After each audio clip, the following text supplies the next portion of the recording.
let me ask you about, since you mentioned transparency earlier, let me take you at your word that you're for transparency. Another thing that came up within the last 7 days was the accidental release of a schedule that contained political events, briefings with lobbyists, other functions that are not on your normal schedule. You know this has been an issue. A date with my wife. Indeed.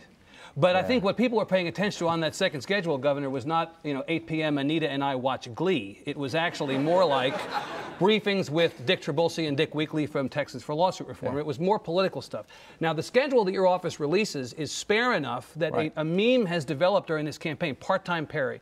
You've said, I work harder than is reflected on that schedule 24/7. If that's the case, since you're so much for transparency, as you said, why not dump everything that you do on the taxpayer's dime and the taxpayer's time in the name of open government into one schedule and release it immediately? Because that's not the way we've ever done our schedules. That's not the way any governor's ever done their schedule before. And I'll be real honest with you.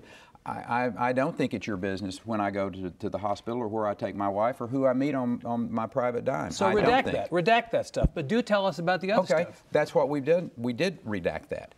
We redact it. We keep two schedules. There's nothing funny going on here. It's the matter of here's the rules, the way they're set up, and we follow the rules. There's a private schedule. There's a public schedule.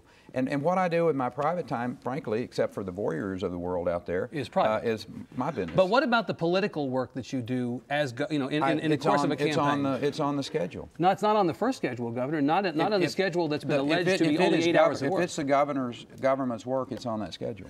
Governor, you say that you're not aware of other governors who have schedules that contain more information. In fact, as you know, the Tribune did an open records request and got the schedules from the governors of Florida, New York, and California. No. I said Ann Richards, George Bush. Oh, you're talking about other governors in Texas. I said Ann Richards, George Bush. You don't believe, though, that the governor should be providing more information right now, or the governor's office, in terms of the governor's activities on that schedule? I think we give so much information already that it is boring. But if we want to be bored, will you give us more? We're gonna follow the rules the way they're written in the state of Texas. And at this particular point in time, we're not doing anything that's not outside of the rules that are put in place. That's the reason we pass laws, and then we decide how to deal with them. We do that every day. Whether it's ethics laws, you used to could take cash money back in the 1960s. They changed that. We change our statutes all the time. If the legislature thinks it is important to show every waking moment that the governor, from the time he gets up in the morning and starts into his personal hygiene until he goes to bed at night and kisses his wife goodnight, that's what we'll do. Then you'll do it. But I think we've got a nice process in place today that tells the people of the state of Texas, here's what he's doing on his official dime, and what he does after that, you probably don't care about.